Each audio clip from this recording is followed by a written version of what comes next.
मेरा नाम साइमा है। हम शरीफ घराने से ताल्लुकात रखते थे। मेरे बाबा के सभी लोग इज़्ज़त करते थे।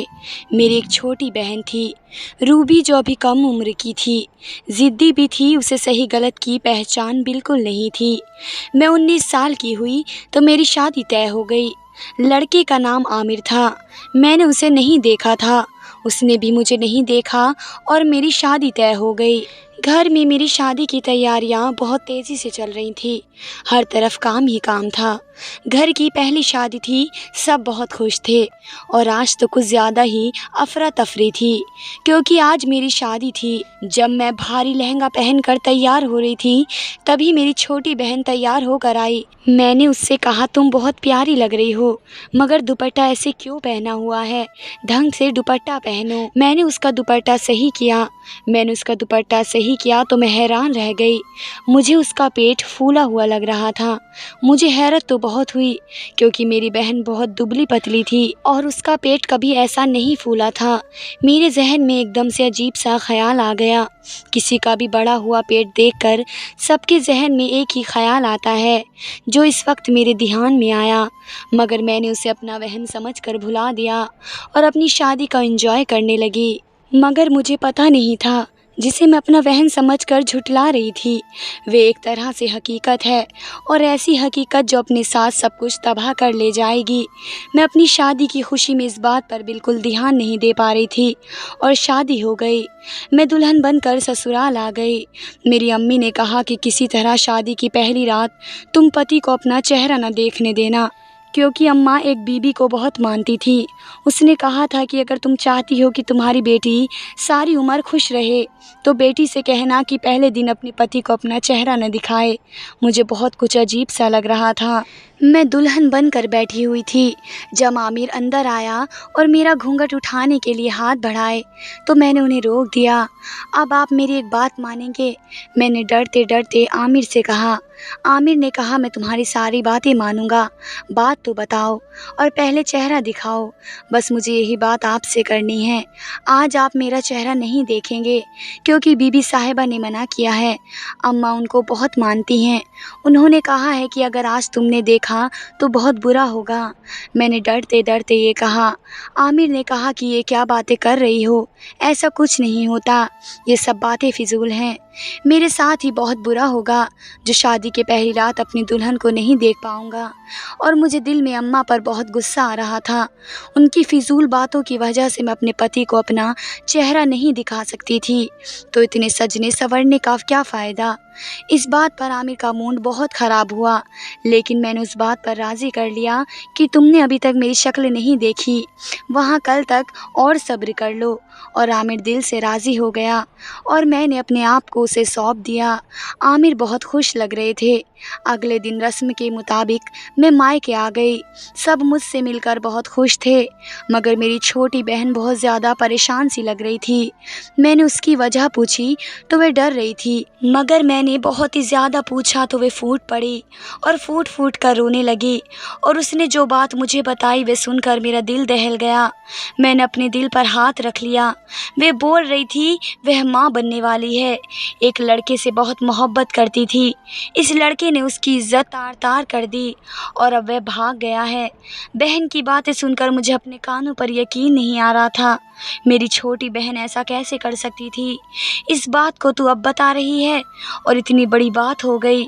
उसने हमें कभी कुछ नहीं बताया, अब भी वो न जाने किसका इंतज़ार कर रहे हैं। मुझे रूबी पर बहुत ज़्यादा गुस्सा आया। क्या बोल रही हो तुम? होश में भी हो? तुम्हें पता है वो लड़का कौन था? तुमने किस लड़के के साथ मुंह काला किया है? और कौन है इस बच्चे का बाप? तुम्हें शर्म नहीं आई? क्या जवाब दोगी अम्मा अब्बू को? क्या जवाब दोगी? मैं इस वक्त बहुत सारे सवाल पूछ रही थी। मेरी बहन बोली, मुझसे बहुत बड़ी गलती हो गई। फिर मैंने कहा कि गलती नहीं, तुमसे बहुत बड़ा गुनाह हो गया है। तुम अब अम्मा अब्बा को क्या बताओगी? मेरी बहन बोली कि मैंने अपने आप को बर्बाद कर दिया, वे वापस नहीं आएगा। मैं कुछ नहीं समझ पाई। मेरे सर पर मोहब्बत का भूत सवार था। अब मैं खुद को ख़त्म कर दूंगी, इससे पहले कि ये बात सबको पता चले और मेरी बदनामी हो। मैंने अपनी बहन को कहा, तूने अपने आप को बर्बाद कर दिया। अम्मी अब्बू को पता चल गया तो क्या होगा? अब मैं क्या करूं? मेरा पति मुझे आवाज़ दे रहा था। मैं उनको छोड़कर जाती तो मेरी बहन खुद को ख़त्म कर लेती। मैंने सोच लिया, मैंने रूबी के कपड़े पहन लिए और रूबी ने मेरे। वह कुछ नहीं समझ रही थी, अपनी ही ज़िद पर लगी हुई थी। मैंने उससे कहा कि वक्त का यही तकाज़ा है, तुम आमिर के साथ चली जाओ। मेरी बहन ने कहा, मैं पहले ही ये गलती कर चुकी हूँ, अब मैं दोबारा गलती नहीं करूँगी। अपने आप को बचाने की खातिर आपकी ज़िंदगी और खुशियों के साथ नहीं खेल सकती। आपका भी तो खुशियों पर हक है। ऐसा मत कीजिए अपने साथ, मुझे अपने किए का भुगतने दीजिए। तुम चुपचाप मेरी बात मान लो और ज़्यादा सवाल जवाब मत करो। हमारे पास वक्त बहुत कम है। उसने मेरी शक्ल नहीं देखी है, उसे नहीं पता कि उसकी शादी मुझसे हुई है। मैंने दिल पर पत्थर रख कर रूबी को अपने पति के साथ भेज दिया।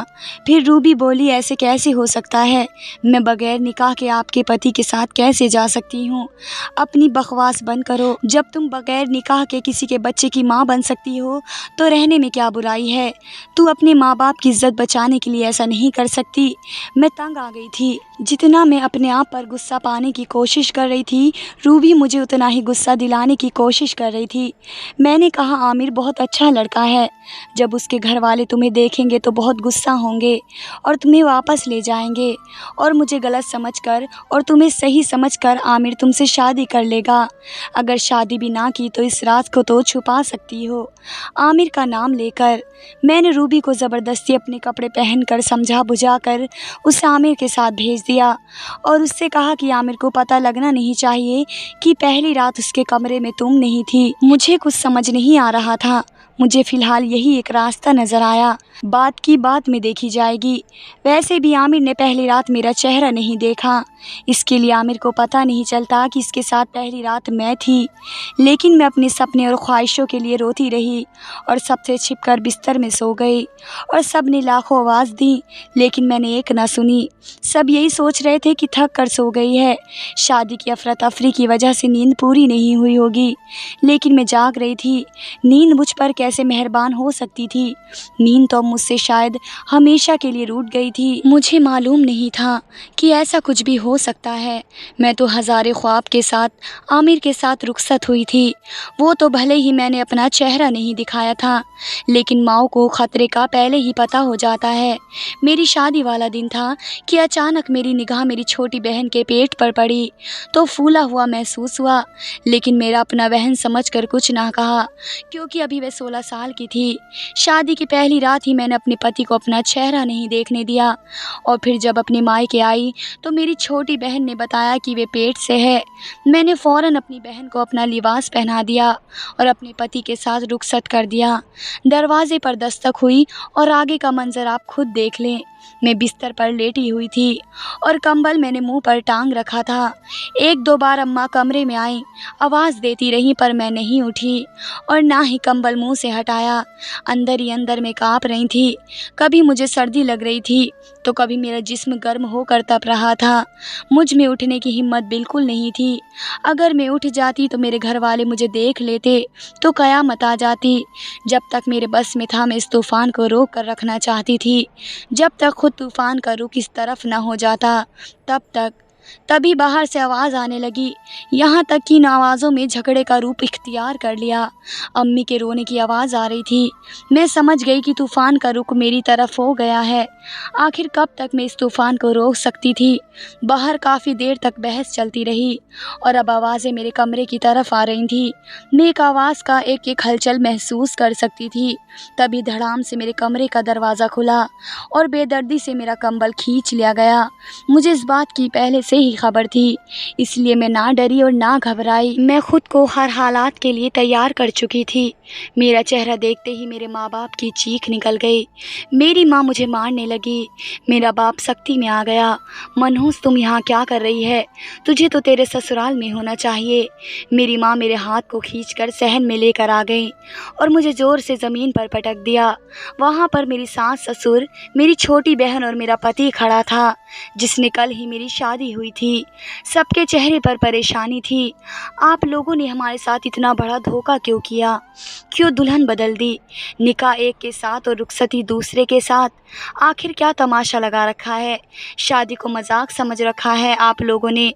आप लोगों को कुछ अंदाज़ा है कि कैसी कयामत आ गई? मेरे बेटे ने तो दुल्हन की शक्ल आज तक नहीं देखी और रूबी को ही अपनी दुल्हन समझकर इसके साथ अपना रिश्ता कायम कर रखा था। मगर हद तो आप लोगों की है। आपकी दोनों बेटियों ने किया है। पूछिए अपनी बेटियों से, एक शादी के साथ होते हुए घर पर रही और दूसरी बगैर शादी के दुल्हा की सेज पर क्या कर रही थी। वह तो जब हमने इसकी शक्ल देखी तो हम पहचान गए कि ये तो आपकी बेटी रूबी है, साइमा की छोटी बहन। मेरी सास चिल्ला रही थी। मेरे माँ बाप को कुछ समझ नहीं आ रहा था कि क्या हो रहा है। जितनी चौंकने की बात मेरे सास ससुर के लिए थी, उससे कहीं ज़्यादा परेशानी की बात मेरे माँ बाप के लिए। मेरा पति आगे बढ़ा। क्यों किया तुमने ऐसा? ऐसी क्या मजबूरी आ गई? क्या रूबी ने तुम्हारे साथ धोखा किया है? क्या तुमने मेरे साथ धोखा किया है? मैं कुछ लम्हे चुप रही। फिर शायद मैं उसके सवाल का जवाब दूं, मगर मेरी खामोशी रही। मैं पागल हो जाऊंगा। मुझे समझ नहीं आ रहा है आखिर ये कौन सा खेल खेला जा रहा है। ये दोनों बहनें चुप हैं। ये किसी बात का जवाब नहीं दे रही। इनसे पूछे क्यों मेरी ज़िंदगी का तमाशा बना रही हैं। आखिर क्या बात है? दोनों ही मुँह सी कर बैठी हैं, जैसे दोनों ने कसम खा रखी हो कि नहीं बोलेंगी। पूछिए इनसे कि इन दोनों में से कल कौन थी मेरे साथ? वह लड़की थी जो मेरे निकाह में थी, या ये लड़की थी जो मेरे निकाह में नहीं है?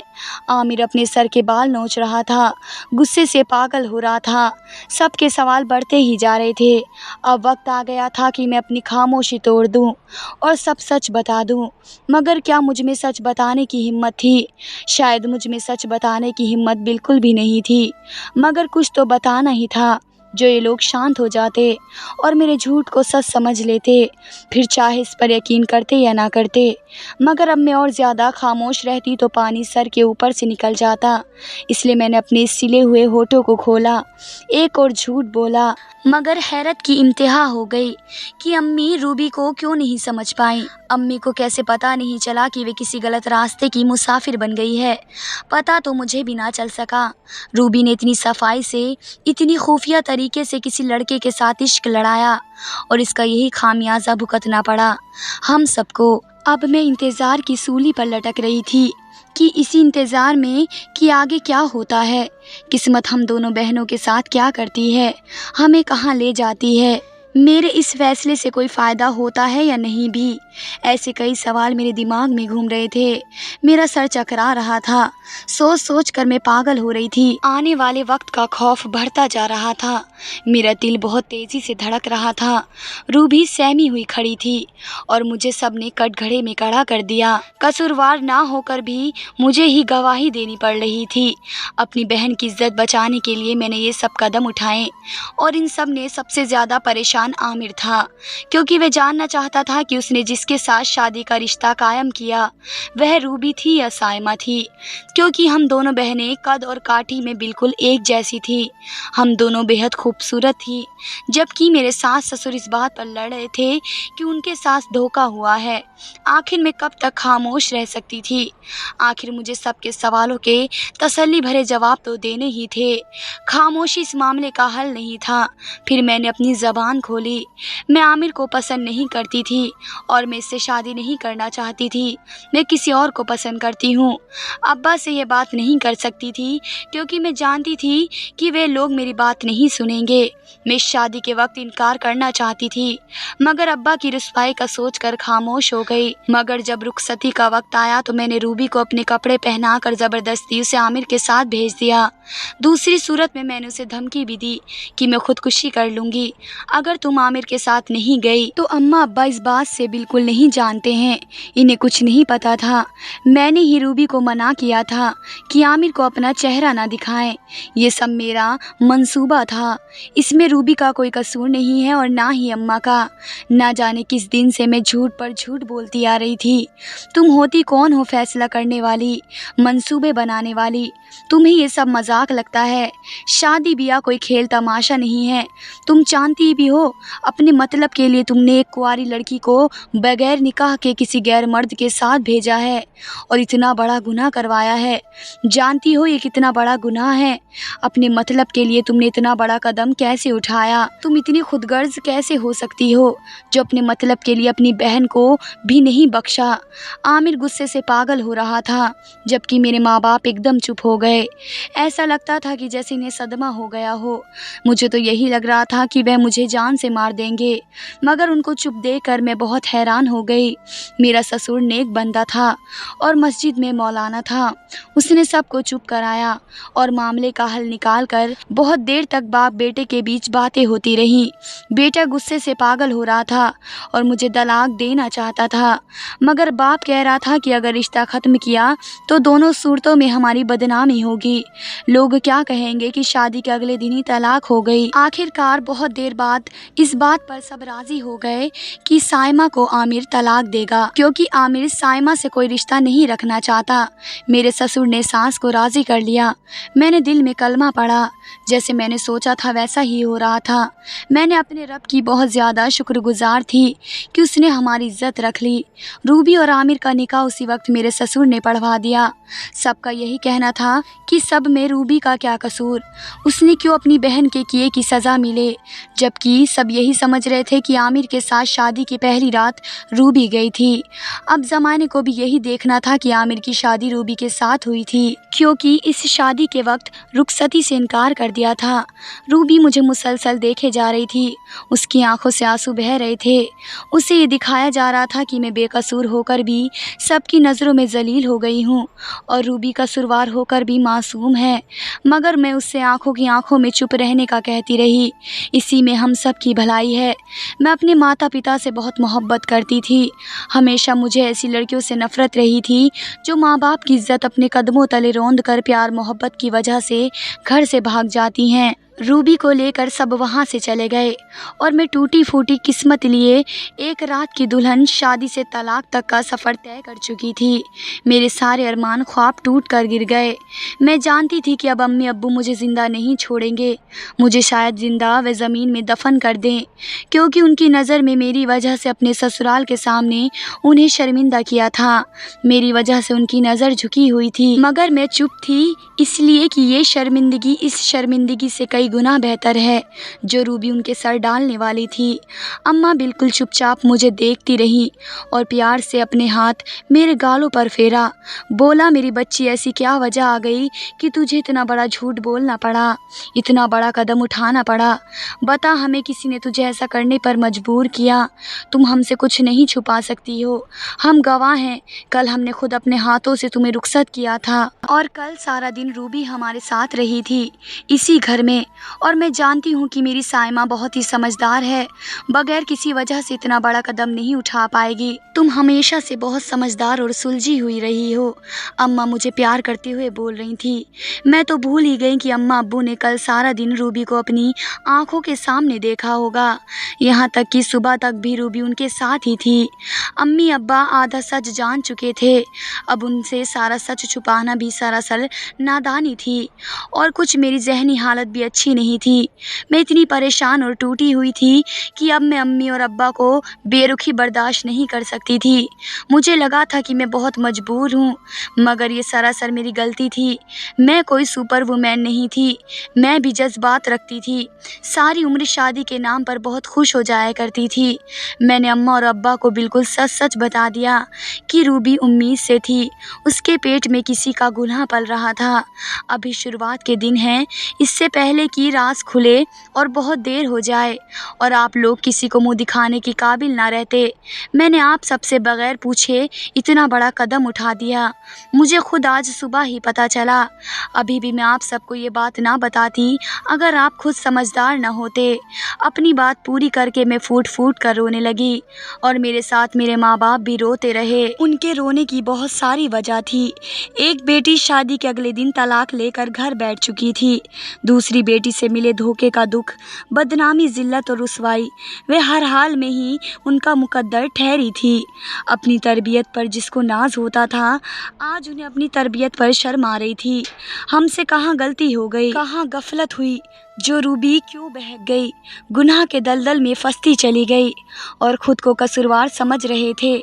इनके पास फ़िक्र करने के लिए बहुत कुछ था, मगर मेरे तो सोचने समझने की शक्ति ही ख़त्म हो चुकी थी। सारा दिन खाली खाली आँखों से छत को घूरती रहती। मुझे कुछ नहीं पता था कि रूबी कैसी है, किस हाल में है, आमिर ने उसके साथ क्या किया। और सच तो ये था कि अम्मी अब्बा भी रूबी की शक्ल तक नहीं देखना चाहते थे।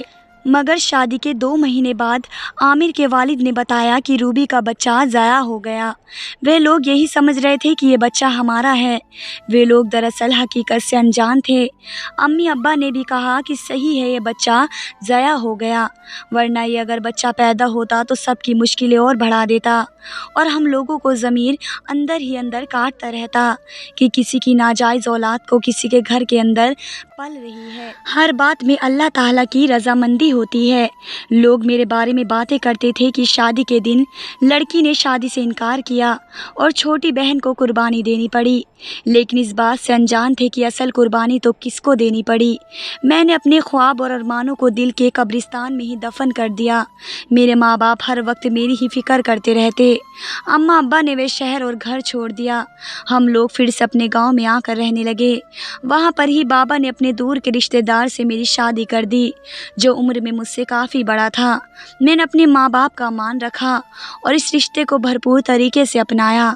मगर मैं क्या करती, मेरे दिल में तो आमिर था।